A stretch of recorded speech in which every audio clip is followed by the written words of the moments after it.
Tri-Waco, the Greater Waco Chamber of Commerce's annual Olympic and Sprint Distance Triathlon will begin at 6:30 a.m. on Sunday, July 9th at Indian Spring Park. Over 900 participants are expected for this event. The race starts with a point-to-point open water swim in the Brazos River, followed by a flat and fast bike ride on the spectator-friendly roads near the river, and finishes with a run along the Brazos River through Cameron Park, finishing on the famous suspension bridge. Tri-Waco will again include relay options, as well as the aqua bike races. Online registration is open through Friday, July 7th, 2023 at triwaco.org. The Tri-Waco Triathlon is presented by Bicycle World. Again, online registration is open through Friday, July 7th, 2023 at triwaco.org.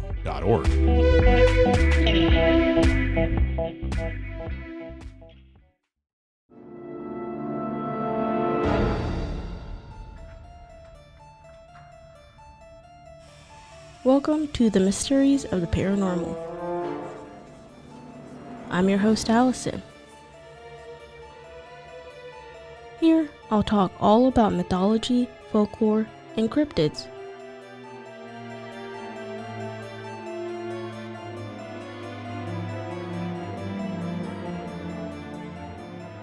Hello and welcome to another episode of Mysteries of the Paranormal. Today we're going to be talking about vampires. So, of course, nowadays we know that it's said that they drink human blood, can't see themselves in mirrors.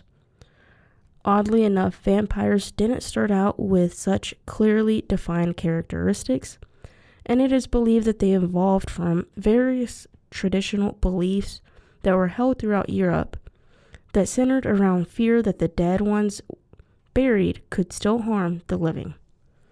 In European folklore, vampires are under creatures that often visited loved ones and caused mischief or deaths in the neighborhoods in which they inhabited while they were alive. Vampires became popular in Western Europe after reports of an 18th century mass hysteria of pre-existing folklore in the South and East Europe.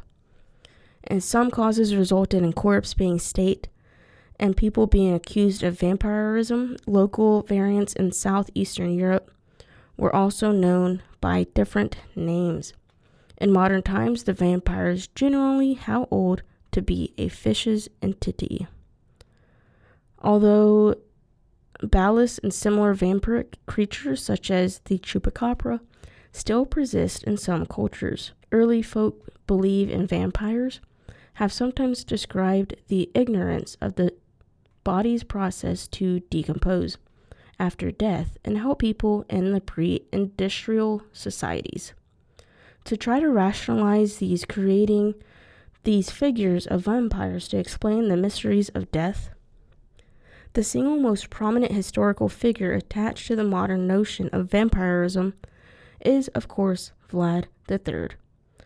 Otherwise known as Vlad the Impaler, Vlad ruled a small Eastern European kingdom from 1456 to 1462. He was known as Vlad the Impaler because he preferred to execute his enemies by impaling them with stakes. The Ottomans called him Lord Impaler after entering his kingdom and finding, quote-unquote, force of impaled victims.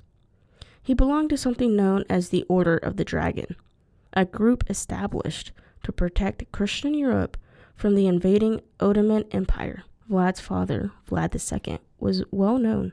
When Vlad III rose to power, he took the hereditary title and was known as Vlad Dracula, son of the dragon, the most famous vampire story in the world, and that's because Bram Stoker, when creating his famous creature of the night, used Vlad III as his inspiration. The roots of most vampire stories can be traced back to superstition, founded in ancient cultures all across the world. Western Europe played host to countless stories of reanimating the dead, known as revenants. These were animated corpses that climbed out of the grave to torment the living. The word revenant comes from the Latin that means to come back. At first, it was just to terrorize the living, but as centuries passed, the legend became more specific.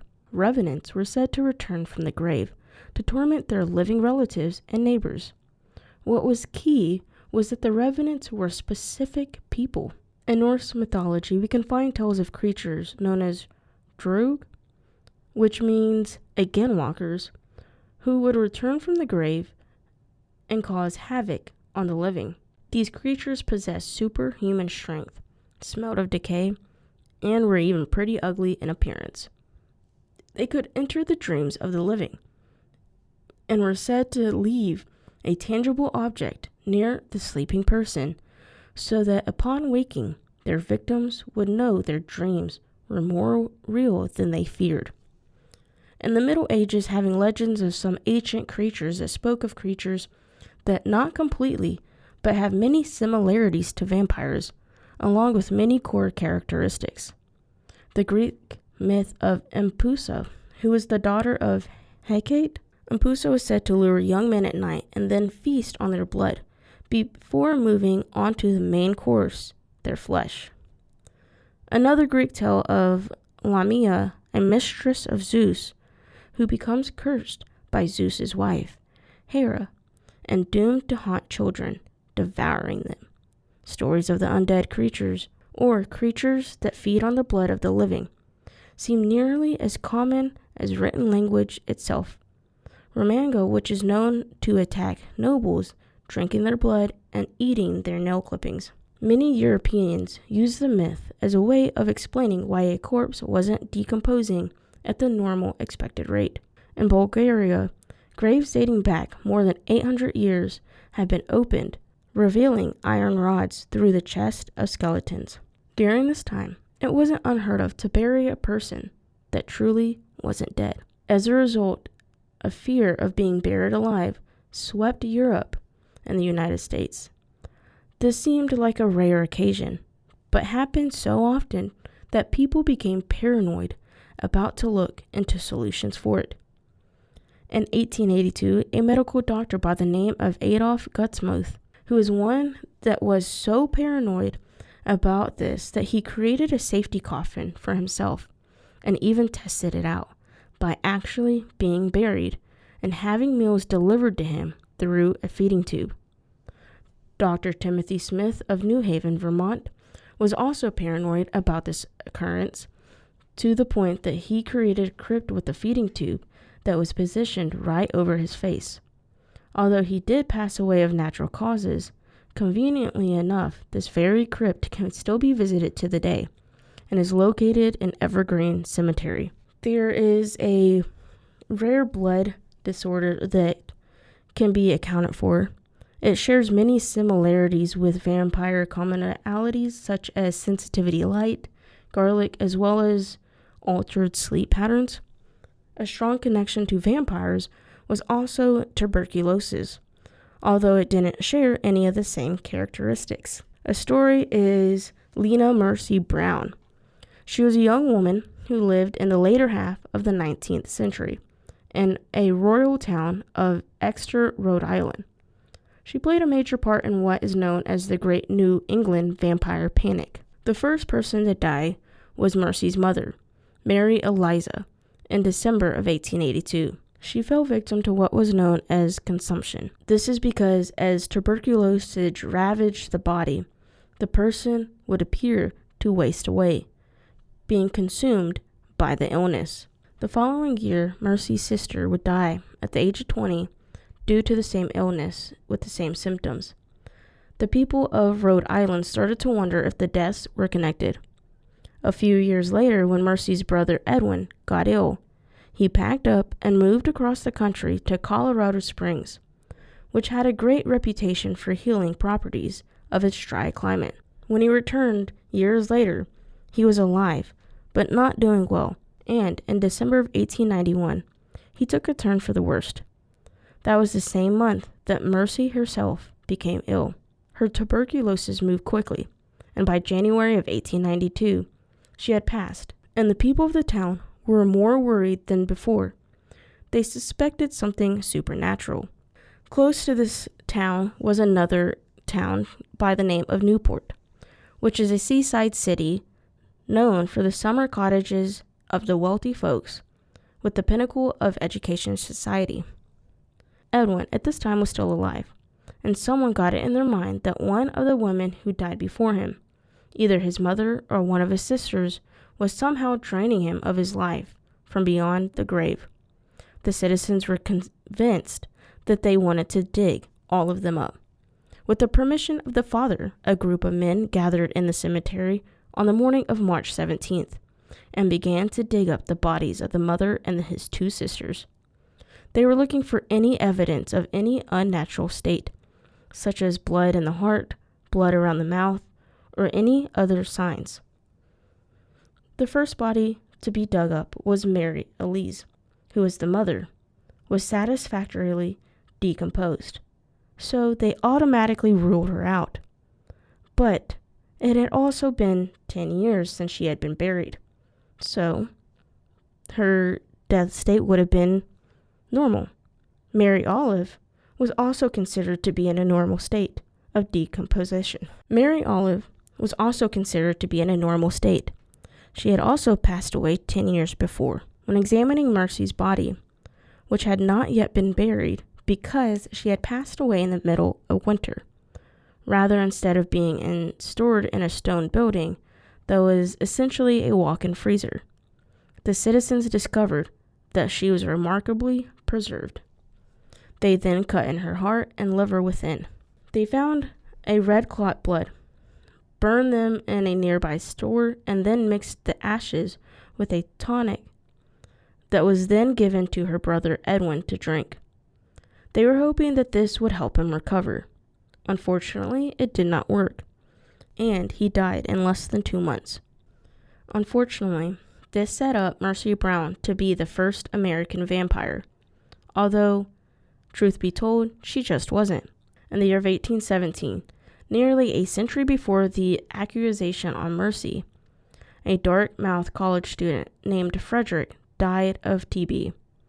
His father was also worried that the young man would leave the grave and attack the family and had him buried up. Ransom's heart was cut out and burned on the blacksmith's forge. Henry David tells of these types of events, mentioning one in his personal journal, which he had written in September 26th of 1859.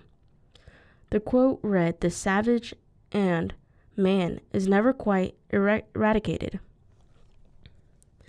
I have just read of a family in Vermont, whose several of its members, having died of consumption, just burned the lungs, heart, and liver of the last deceased in order to prevent any more from having it," although there have been documents before this word spread of what happened to Mercy Brown. Ashley made it into a local newspaper called the New York World. Clipping of the article was found in the personal papers of London Strange manager after his death. His theater company had been touring America, and in 1892, and he eventually found a story, inspiring so much that he even sat down years later and wrote a book. The name of that book was Dracula, which was then published in 1897.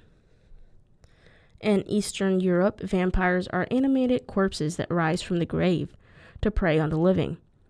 They usually attack living victims next to drink their blood. The corpse of suicide victims, criminals, or sorcerers have a possibility of becoming vampires, although in some traditions, even innocent victims of vampire attacks will become a vampire themselves. Babies that are born with teeth and a lot of hair, or even a missing finger, toe, are also said to become vampire remedies of warding off vampire attacks. Or as famous as these creatures themselves, in order to kill a vampire, its head must be cut off, or drive a stake through its heart. Another possibility is to burn the corpse. To prevent them from coming back, you have to drive a hawthorn stake through the body to pin it to the ground. In Greece, vampires are believed to be the spirit of a deceased person who has not been properly mourned, and whose body was not given the proper rites, thus leaving the spirit lingering around the corpse to reanimate itself. And as early as the 20th century, corpses were examined after 3 years to make sure that the body was properly decayed, with the corpse was stiff and swollen like a quote-unquote drum. The person was believed to have become a vampire. In Chinese beliefs, vampires are called hopping corpses. The name comes from a practice detailed in Chinese folklore, where a family who could not afford to travel to the place where their relative died to bring them back, the family would hire a priest to animate its body so that way it could hop back home for a proper burial. So that is all of my research for vampires. I do plan on revisiting this topic. Thank you for listening on this episode. If you would like to DM me about your experiences, just what's going on, you can also follow me on TikTok, Instagram, Facebook, and Twitter, all at Mysteries of the Paranormal. You can also email me at mysteriesoftheparanormal@gmail.com. I'd love to hear your stories, what you all experience, and what you all want to hear. So until then, I will see y'all next time.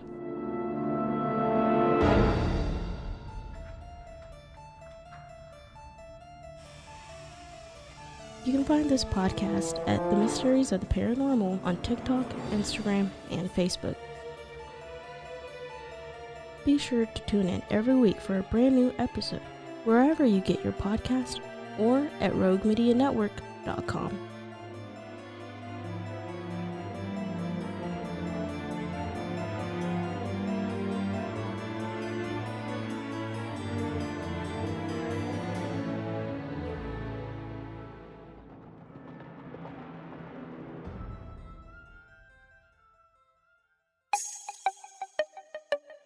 This has been a Rogue Media podcast.